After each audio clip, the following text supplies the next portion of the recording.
Babla Jonathan. Today we want to look at the possibility of a peace deal between the government of the Republic of Cameroon and leaders of the secessionist movement. There has been a secession war going on in the northwest and southwest regions of the Republic of Cameroon for close to 6 years today. A similar war or a similar situation has been prevailing in Senegal, and Senegalese government authorities have signed a peace deal with Casaman's rebels or secessionists, and this took place in Guinea-Bissau, out of the country on a neutral ground. In Chad, the transitional government authorities have also signed a peace deal with rebels on a neutral ground out of Chad in Qatar. Now, we're asking the question, why not Cameroon?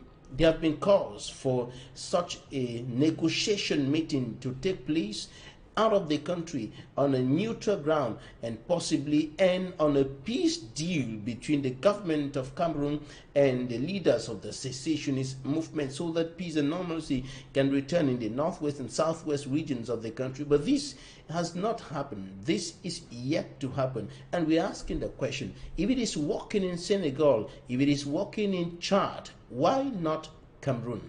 We're going to be looking at this, and we'll also talk about human trafficking, a growing ill in the Republic of Cameroon. Meet our guest in some few seconds.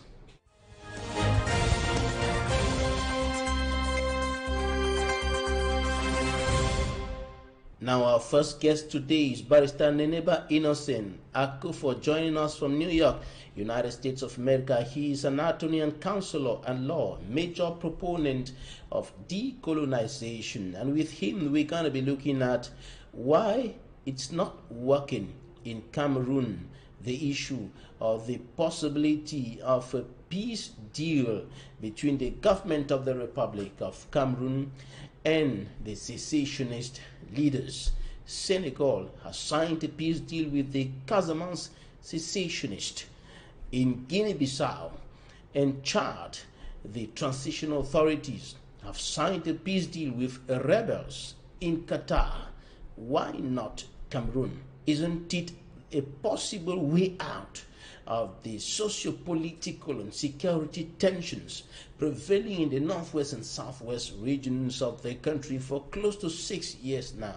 Barrister Neneba Innocent, welcome. Thank you once more, Mr. Babila, for inviting me on your very prestigious platform and TV channel, Equinoxe, Cameroon. It's always a pleasure for me being on your platform, to share my views and ideas about how we can move forward as a civilization. Senegalese government authorities have signed a peace deal with Casaman's rebels or secessionists, and this took place in Guinea-Bissau, out of the country on a neutral ground. In Chad, the transitional government authorities have also signed a peace deal with rebels in Qatar. Why not Cameroon? If people can sit together, why not in Cameroon? Why can people not sit together? It just brings me back to what I just said at the closing statement of the prior comment, that in order to seek peace and justice in the country, in a particular situation, you don't just sit with your friends, you sit with your enemy. That's when you find true peace. We sit and you talk eye to eye, ball to ball with one another, and you come up with a conclusion. Let me tell you, in the constitutional conferences here in the United States, they were heated. They were heated. People fought with one another. They even went to a civil war to come up with a real constitution, something that the United States has lived up to till today. I mean, it has its flaws, but they've perfected it through time. But that's something that we need to do. You cannot take one old constitution, something it's a devolution of colonial power into the fabrics of the society, and of course, with new analysis coming again from new treaties that Cameroon has signed with the French and other partners, and you inculcate that into the laws of the society and think that people would just aspire and just believe into those laws. No, it is not true. In conflict resolution, you sit down and you start from the bottom.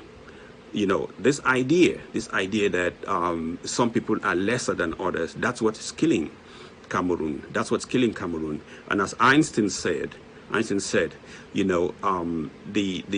greatest problem with ignorance is arrogance. If you're not ignorant and you're not arrogant, or if you're ignorant and you're not arrogant, that's something different. But if you're both ignorant and arrogant, that's something that's so spacious, and it leads society to decadence. And again, as Durkheim also said, when it gets to that particular point, there is, society devolves in trying to devour itself. And I always come back again to look at a great French writer that I revere so much, Antoine de Saint-Exupéry. He said, if civilizations do coalesce in favor of new ideologies, it is monstrous they devour one another. So why take guns? I'm not saying there are two civilizations between the Southern Cameroons and the Republic of Cameroon. These are two people with two existential cultures that existed. I may not agree how they got into that particular position, because colonialism itself is a big crime. It's a criminal act that must, it should have been punished at the international level if that system is honest with itself. But that's where we find ourselves. That's where we find the United Nations, where we all belong to. That if that's something that we are at this particular point, then we might consider that we have two different ways of looking at society. But we should not devour one another, because the guns and ammunitions that are falling in Le BLM, the guns and ammunitions that falling in Bamenda, in the Southwest Province, in the Northwest, in Jakiri, in Du, in Binka, in Kwakwa, in all those places, they should not. We don't manufacture guns, and that's not something we should use to kill our people. And if you look at the basis of this, it is because we are using this to beat for the white person, which is, I don't have any issue with multilateral corporations, because they are the ones fueling this conflict in Africa. And of course, they're the ones fueling this conflict in Cameroon, because they want to maintain turf and reap the resources that you guys have, you have at your disposal, but our people live in abject poverty. We see the peace agreement that's been signed by the Chadians with the rebels. Why can this not also happen in the Cameroons? Again, if you look at the conflict in the Chad, you have to look you have to look at Gukuni Wede, you have to look at Hissène Habré, of course, Idriss Déby, who just was killed at the battlefront, and decided to, his people decided to have him, have his son take over, again, with the support of the French. This is something. The fact that they have they're trying to seek an African solution, not going to France to seek a solution, but within the context of an African, mini union, because they're not in Addis Ababa, then in Guinea-Bissau. And so if they are there trying to seek a solution, that is good. But why not the Southern Cameroons and the Republic of Cameroon? I think if the Prime Minister is absolutely honest, please, there are lots of people that you've been talking to from the diaspora they would, at the flick, they will fly to Cameroon, and you people would, again, as I said, talk to you and try to see if there is something that you can do. Again, they are not the right people. With all due respect, Mr. Prime Minister, disagree with some of them that are in the diaspora. Go to them. Don't always condemn the diasporans, because we did not, or people in the diaspora did not bring these problems in Cameroon. If you're looking at the marketing board that closed, diaspora did not do that. If you look at PowerCam that closed, diaspora did not do that. If you look at, Francophones teaching in Pidgin English in our schools, diasporans did not do that. If you walked into a court in Bamenda or Boya, the magistrate or the chief judge is speaking French to you, diasporans did not do that. If you look at our economy, it's been crumbled down. If you look at the Santa Coffee estate that we grew up loving, the Nduti estate that we grew up loving and working at, the diasporans did not do that. So you cannot go and use a weaker link and always saying that the diasporans are responsible for the problems in Cameroon. It is the government. It is not the people. It is the government that's responsible. They've been given power to assist the people. No two people can be the president. No two people can be the prime minister of a country. except in a very rebel situation. But that's not where we find ourselves. So if you are in a position of power, we want you to talk to people, even if it means going somewhere neutral, not Cameroon, and talking to your enemies to find a lasting solution to peace. If it means we have to live together, if it means you people have to live as two separate states, but it's something that the people should discuss amongst themselves, because you are killing, not you, the Prime Minister, the government is killing the younger generation. They're killing Cameroons tomorrow. And it is being done by people who have passed their prime, and they are there still clinging to power and authority without any, any hope for tomorrow. And I always end by saying, a harmful truth is always better than a useful lie. And if we want to find a solution for tomorrow, we have to be true to ourselves. We do it at the altar of ideas rather in the trenches of invective. Barrister Nenepa Innocent Akufo-Addo, Councillor at Law in New York, talking about the possibility of a peace deal between the government of Cameroon and secessionist leaders. Leaders of the secessionist movement in the northwest and southwest regions of the Republic of Cameroon. Some Cameroonian leaders, activists, and civil society leaders, notably in the diaspora, including people like Dr. Nicolas Ngo-Santo of the Cameroon Peace Patriots, have been trying to have a negotiation meeting, a peace meeting between bringing together members or representatives of the government of the Republic of Cameroon and secessionist leaders on a neutral ground, notably in Ghana. But this has never happened. This has not taken place.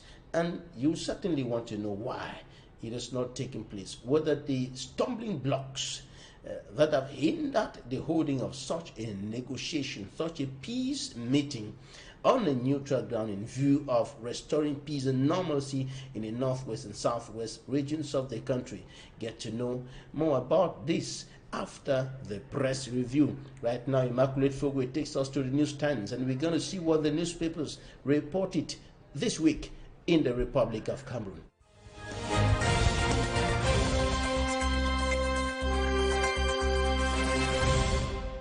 The Voice says, major national dialogue, 3 years on, major strides lingering atrocities. Eco Outlook reports, implementation of resolutions of major national dialogue. Prime Minister Chief Joseph John Gote calls for acceleration of actions. As reported by Chronicle Times, diaspora weighs in, salutes government's efforts, ingenuity in the implementation of recommendations of the major national dialogue. According to the Guardian Post, as atrocities, unrest persists in the northwest and southwest regions, pressure mounts on government for another dialogue to end the crisis.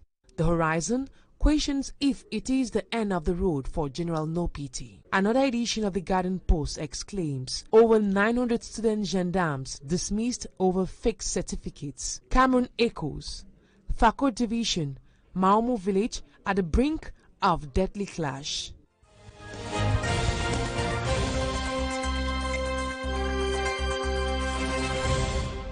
Thank you so much, Immaculate Fogwe. Now, let's get to know why the Ghana Peace Conference didn't hold, why it has not taken place. Some Cameroonians had brought themselves together, working towards bringing both parties in the conflicts in the northwest and southwest regions of the Republic of Cameroon, the representatives of government on one side and representatives of the secessionist movement on the other side, to Ghana to discuss a pathway to peace in the crisis-stricken regions. But this meeting hasn't taken place till now. And joining us from the United States of America is one of the leaders, one of the brains behind that initiative, Dr. Nicolas Ngo-Santo, human rights and peace crusader. Tell us about this. Welcome, Doctor. It's nice being here today again.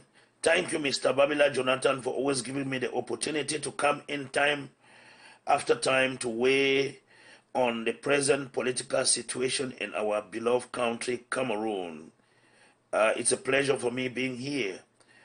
So tell us why this meeting has not taken place. Why did it fail? There were many factors that led to the Ghana Peace Conference not being a success from the day one. The first issue is the resistance by most of the frontline separatists to not attend the Ghana Peace Conference because of insecurity. Most of them are scared of what happened in Nigeria with the Naira 10, with Seseko Julius Ayoktabe and the others who are currently in Kondenge prison. They will not want to come to the African soil. The only country which in Africa, which even they said they could go there, is South Africa. And they have insisted that for any negotiation or dialogue to take place with them participating, especially people like Cho Ayaba, Chris Anu, Samuel Ekomisako, and others, Jonba Akoro, and the list is long, such a meeting should take place in a neutral venue, and their places of choice is preferably Canada, United States, Great Britain, or Switzerland. You must have heard about, other than Ghana, there was the Swiss peace or Swiss mission that they were trying to come up also with. There were other missions like the Canadian CDN that took place as a building foundation, also leading to proposals of dialogue and negotiation, so as to make the Cameroon government not be saying that they don't know who to dialogue with. So I believe that Ghana Peace Conference is a challenge because of insecurity, and I mean, some of us bought into their idea because nobody would like to negotiate or dialogue under the barrel of gun, or knowing that a country has a dictator that can sign any agreement to send them to Yaoundé. So that was one of the principal reasons that the Ghana Peace Conference experienced a little bit of backlash. Okay, there was also this issue of the organization of the Ghana Peace Conference. You know, most of our organizations that came in were to join the Pan-African Institute for Development. There was also the Swiss Peace that was coming in somehow. Then delegations were sent to Yaoundé to solicit sponsorship and other things, and other companies like Brasseries to Cameroon, Guinness, to see if they could sponsor or afford to help in the organization. So in terms of resources, the organizers were not really viable, because we had the IPOA also, independent people of Amazonia. We also had the Pan-African Institute. Then we had the Peace Task Force Initiative and the Peace Patriots.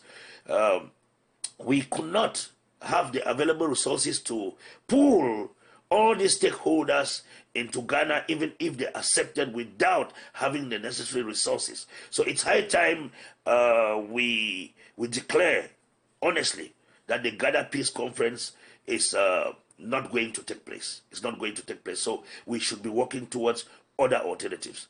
Yeah, Mr. Babila, fellow viewers, when it comes to the most important question of the day, which is what will take for peace to return to the country, is simple. It's simple. For peace to return to the country, it means that those warring parties have to sit on the table without exclusion of anybody.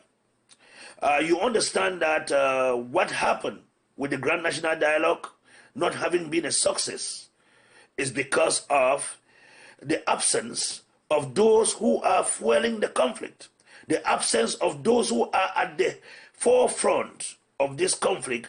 And primarily, there are two persons here we're talking about: those who are in jail and those who are in the diaspora who have fled the country, and those who don't have amnesty to come back to the country. If these two camps are represented in any discussion, then that discussion must come out with fruitful results. And I think what the other camp has been proposing for close to 6 years now is, let's sit down and talk in a neutral venue. Let's discuss what the crux of the matter is without us having a barrel of gun on our head or our ears. That's what they are talking about. Let's discuss in a free environment where you are not one of them not gonna be under fear, under duress of arrest. This is what is coming from the camp that is fueling the conflict. And then those in jail are also saying, release us from prison so that we can sit on the table and talk. That's the simple solution. I don't think there are two other cosmetic solutions or other solutions that cannot resolve this issue other than this one. Yeah. If we are being honest to ourselves, we should know that there's misrepresentation. Yeah. You know, I mean, you saw how the French and the British went to war, you know, because of no taxation without representation. So if people want to say that there's going to be an end to this conflict, is by bringing all these parties on the table to seek for a lasting solution. And it's easy.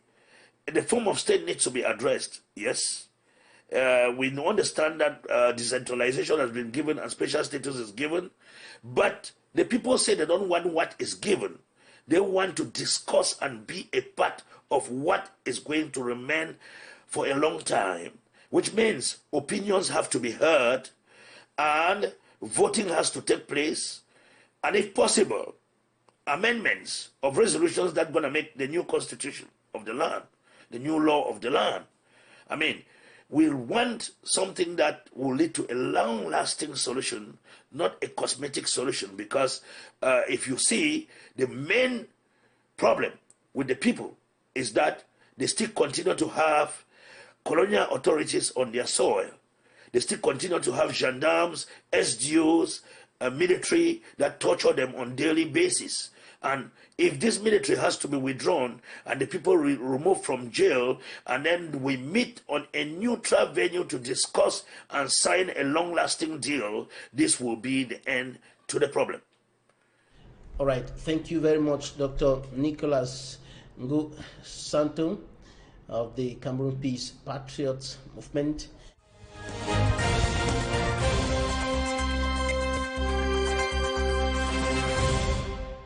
Open the mouth. 2, 1, fire! I had a meeting with all of you last time. All of you in the office. And talking all of you to check all those who are coming in your various premises. So how exactly can happen again? Let me reassure the population that the forces of law and order are working hardly in order to lay hand to those criminals who are disturbing peace and security here in town. They can be reassured. Very soon, they are going to be arrested.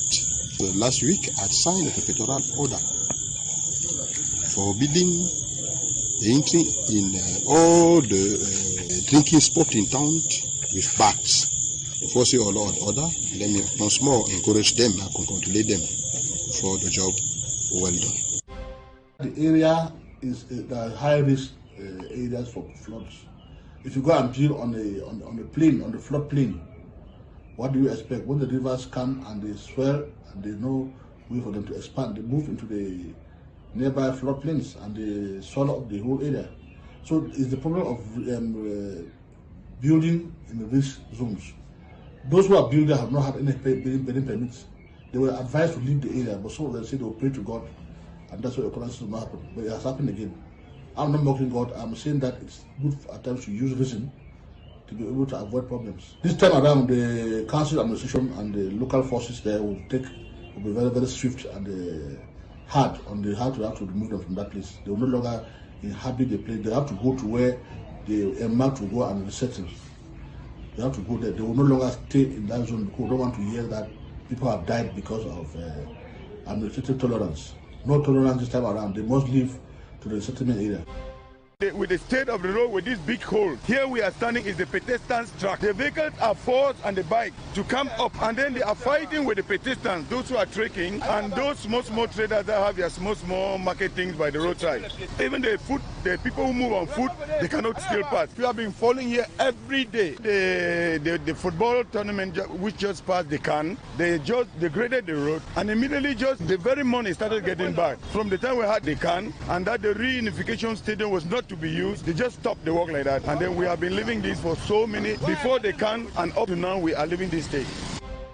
The budget extension approved by the head of state under the ordinance of 2nd June 2022 to supplement some provisions of the finance law of the Republic of Cameroon for the 2022 financial year has raised the amount of subsidies for petroleum products from 120 to 480 billion francs CFA, an amount that could be increased if circumstances so warrant. The government has taken some easy measures, including the exemption of reduction of taxes and custom duties on the imports of certain products that are mainly affected by the risk of inflation, including wheat, iron products, crude palm oil, rice, fish, construction materials, just to name a few. It is worth mentioning the decision to reduce the down payment of income tax by 50%. The government has done well to guarantee access of consumers to locally made products through the temporary suspension of the exports of certain products to neighboring countries and promotional campaigns to sell products at low prices throughout the national territory.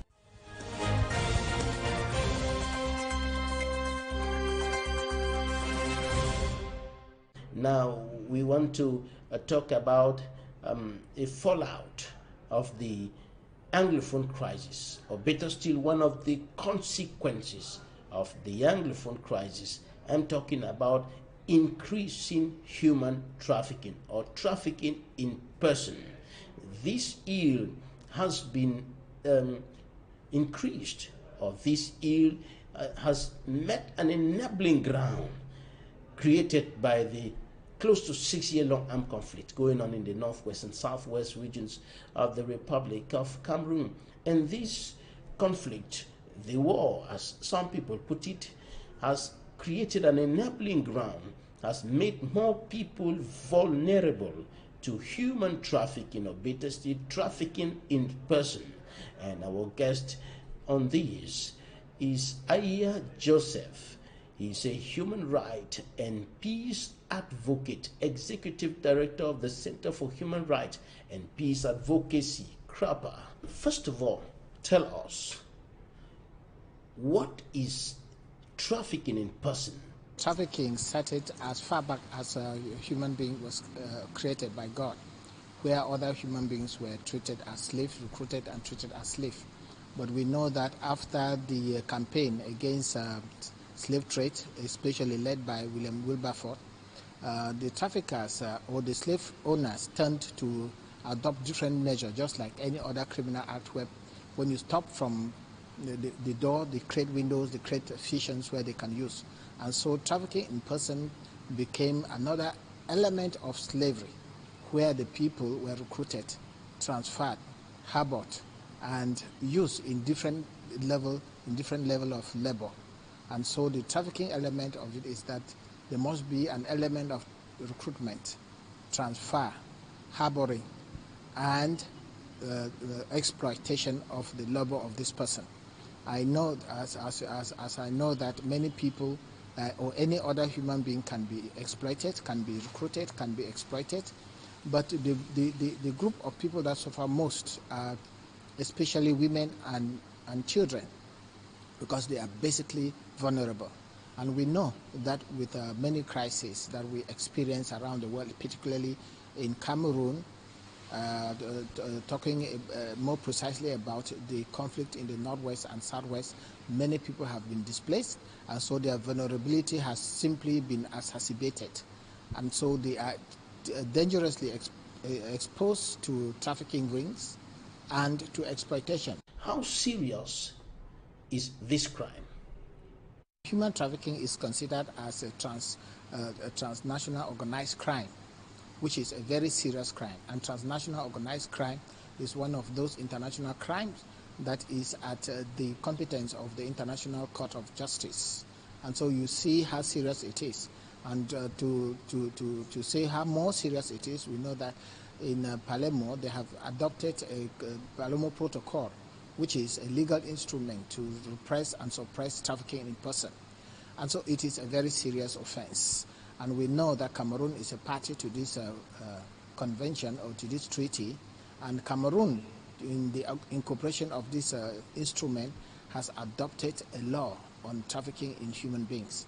The law was adopted in 2005 as a child trafficking law, and it became revised in 2011, and it is now a human trafficking law in Cameroon, which has provisions that sanctions, serious sanctions, await any person who will be found guilty of having committed this crime. I would say that the weight is very serious, because if you read the annual report of the U.S. State Department produced every year on trafficking in person in every country, talking about every country, we realize that this report still classifies Cameroon as a tier 2 watch list country, which is quite dangerous, which means that the level of trafficking in Cameroon is quite high, irrespective of the fact that there is a law.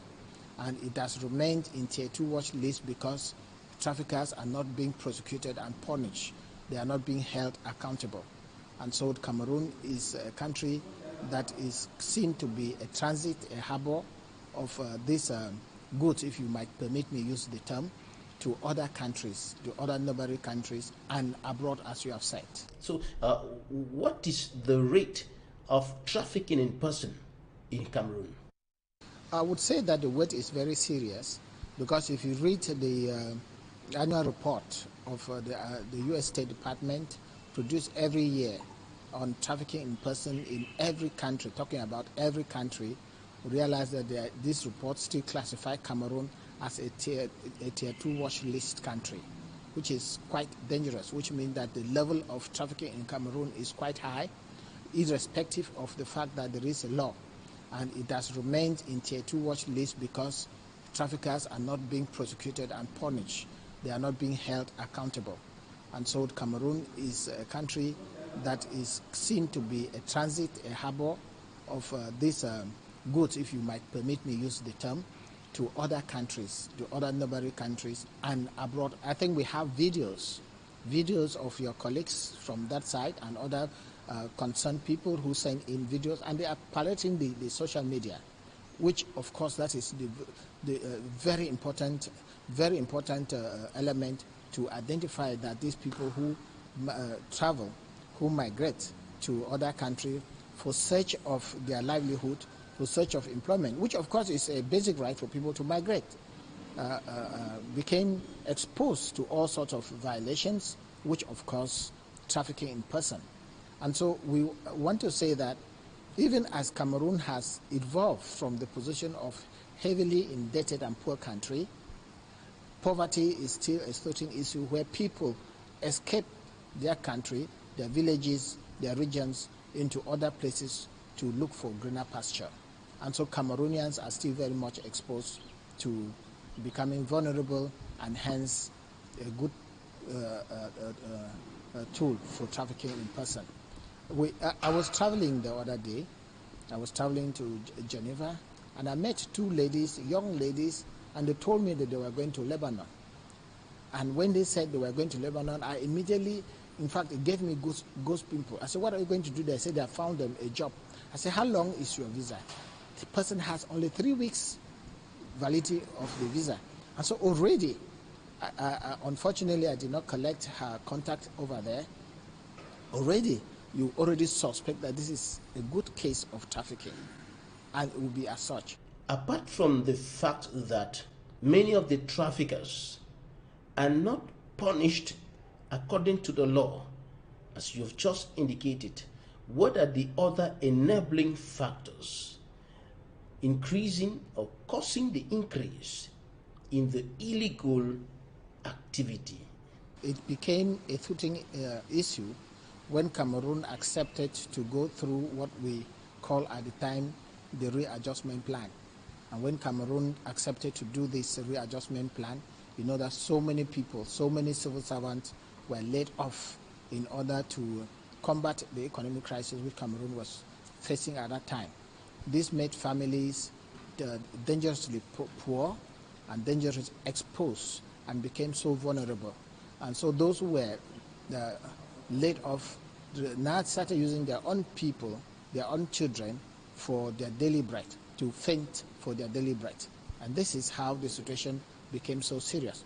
And you know, apart from this laying off, we know that Cameroon is, at the time, was seen as a very poor and indebted country. And so this poverty dangerously endangered or made Cameroon and its citizens vulnerable and exposed to all sorts of crime, which of course the trafficking in persons crime became the order of the day. How has the close to 6-year-long armed conflict in the northwest and southwest regions of Cameroon increased the rate of trafficking in person in Cameroon? Yeah, let me begin by saying that this very crisis, which has shaken the foundation of the very redundant of Cameroon, has caused a lot of havoc, that people have moved, mass movement. There have been about over 30,000 people internally displaced in Cameroon, and you cannot even count those who have migrated to neighboring countries. We know one of the reasons is that when the crisis just started off, villages were razed down by the forces of law and order. The non-armed state actors came in with attacks on citizens, on the civilians, and people were moving. And it has even been exacerbated this time when they have resolved not to be fighting against the military, but fighting against the citizen through kidnap and asking for ransom. So many people are packed out. Many of those who were in these two regions and struggling for their daily bread have left to other regions, particularly in your Douala here and Yaoundé and many other big towns. And yet, you know, when you move, until you find your feet, you become vulnerable. And when you come to think about the children with whom you have moved, you see that they can be exposed to any other thing. Somebody can just invite your child to say, oh, there is a job here, come and do this job, or something else. Because when we are talking about trafficking, we also talk about sex trafficking. And so anything can happen with these people who have moved from their very natural habitat to find the greener pasture or find security elsewhere. Starting even in Bamenda town particularly, there have been such a mass movement from the interlands, from the villages into this town. And they are living in different quarters in Bamenda. And when you come to see how the people stay, you can find a small room of 3.5 meters square, inhabited by close to 10 people who sleep on the floor.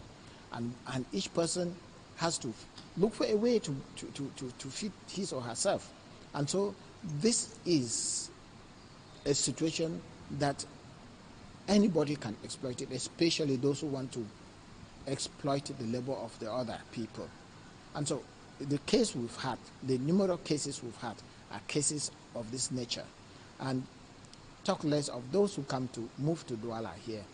When we did our survey, we discovered that there are so many people who left their places, their villages in the northwest and the southwest, and came to Douala without knowing where they were going to stay, with whom they were going to stay, which means that they became street people.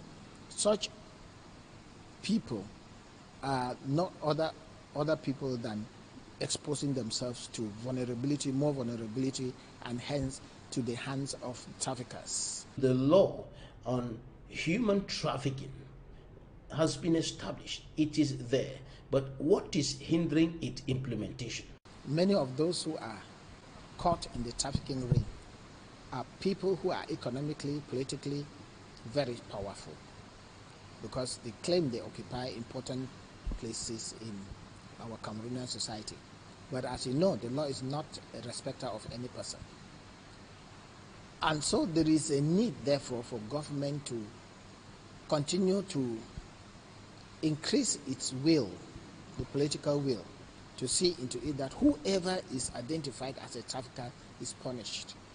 So what I'm saying is that it is the responsibility of the state to do it. Because if the state does not take that responsibility, no matter how hard we push, it will not go anywhere. But let me say that there is a limping step the state is taking, which we wish they should increase this to see into it that our society, for once, is seen to be a civilized human society, by encouraging the courts to be able to try cases that are suspected to be human trafficking cases. I'm not saying that the court does not receive.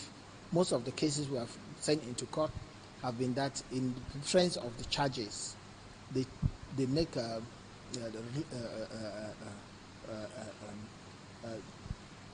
identify the charges as relative to other crimes. Rape, for example, they would handle a sex trafficking case as rape. They will handle other related cases as labor cases, which of course we are saying that is trafficking in person because the person's labor was exploited. And so it is the place of the state to create legal frameworks, administrative and social framework, to be able to protect these people, which one of the duties of this framework should be to receive reports from all courts in Cameroon of how they are implementing this law. I would say that even other laws, so that the law should be able, the Cameroonian people should be able even to complain to this administrative framework that they are not satisfied with the way the matter has been handled. I will know that other people will say there is a process in Cameroon, a legal process, whereby if you are not satisfied, you can go on appeal right up to Supreme Court. But that is very daunting, and it's time-consuming, even given the fact that our legal system is so slow that sometimes it takes 5 years for a simple case to be completed, and by the time you are completing it, you have forgotten almost all the evidence, the minute evidence, the minute issues that would have pushed your case to your satisfaction. And so it is therefore very important that the state should create framework, administrative and social framework, to push forward this issue so that it can leave that class where it is, the tier 2 watch list class, to another class. And you know that once a country, the danger of being in this class is that so many countries, so many partners will not want to deal with such a state. And now I want us to talk about the responsibility of individuals in the fight against trafficking in person. I would not just say that individuals have a duty to respect the laws, have a duty to care for one another. Of course, if you get into the golden rule, which simply summarizes everything we do, to do unto others what we want them to do unto us, it therefore means it is a daunting responsibility for all of us individuals to see into it that fellow human beings are given fair, just treatment. Now, if the state does not come in to reinforce this responsibility, we know that human beings are such a funny being that you cannot know what people are thinking. People sit and they are only thinking about evil, only thinking about commission of crimes, what to do to get more money. And so if the state does not take its own responsibility to come in, the issue of just appealing to fellow human beings, fellow Cameroonians, to be humane enough in the treatment, recruitment, harboring, and payment of the people they recruit will just be throwing water on a duck's back. I thank you so much, and I thank that our viewers as to listen and that they will pick up something. But one important thing we want to say is that let us learn to complain. one of the things that is killing our access to justice is that people don't complain. Let us learn to complain, and let us see how the Cameroonian judicial system handles this, so that we can be able to say an informed statement, to make an informed statement about our legal system, our judicial system, and about access to justice, which everyone requires. Now, what are you people of the civil society doing? You are the executive director of the Center for Human Rights and Peace Advocacy, and you've been working on this for several years, fighting trafficking in person. What have you people been doing to protect people from this ill? Yeah, I know that many people are getting the term trafficking in person for their first time, and many have got it very recently. The combat against trafficking in person started as far back as 2002, when very little was even known. And the Cameroon administration at that time had not even yet accepted that such a pest exists in Cameroon.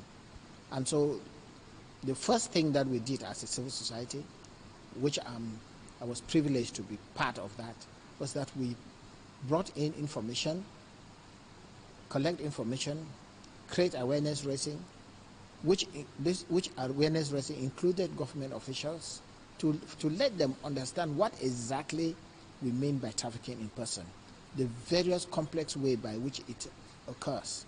And it was at this time that they now accepted, oh yeah, so we really have this crime in our country, and so took the challenge to combat it.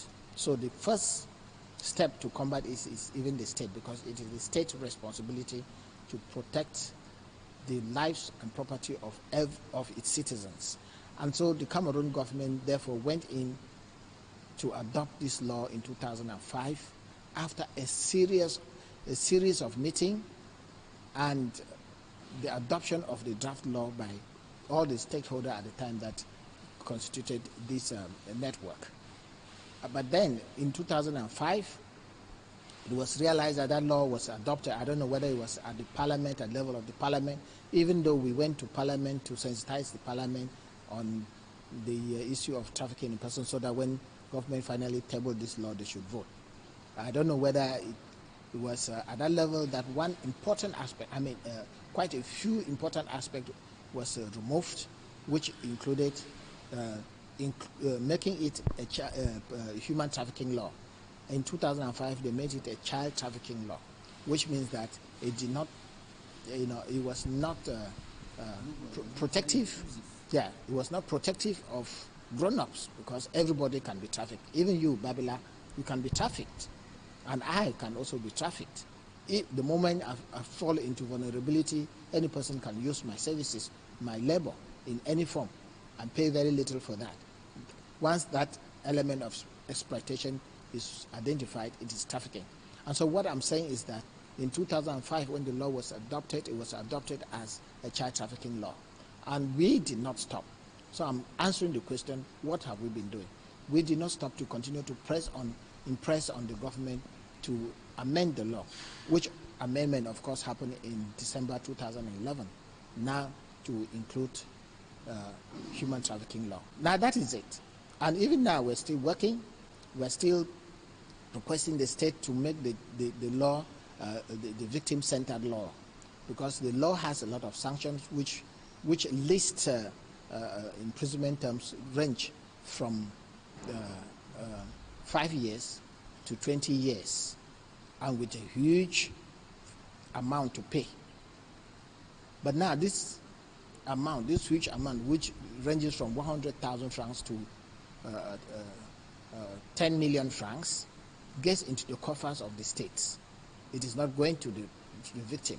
And so it is still realized that the law has a lot of challenges which government should definitely look into to make it really, really human or victim-centered law. Because most often when you get identify a case and you want to press on for prosecution, the victim would prefer out-of-court settlement. Of course, it is still a process of rendering justice, rendering accountability. But it should be expressly and substantively put in the law so that the trafficker can the victim can benefit from this protection. And so most often the cases, the victim will prefer out-of-court settlement, and we can strike a balance on whatever an amount that can settle the person, he will accept. But this is not something good for our state, because the world expects that the state should implement its law by prosecuting, holding accountable traffickers. As if this is not enough, we work with development partners, which development partners include diplomatic services, and we are privileged to have received the financial assistance, generous financial assistance from the U.S. State Department through the U.S. Embassy in Cameroon, and we are working on that. And here we are providing assistance, non-food item assistance to trafficking in person, and also will have to prosecute those who will find that will go to court. Thank you very much. Aya Joseph, Human Rights and Peace Advocate, Executive Director of the Center for Human Rights and Peace Advocacy, CRAPA. Thank you for talking to us. Thank you, dear viewers, for staying with us. That's it for today's edition of The Inside. Goodbye.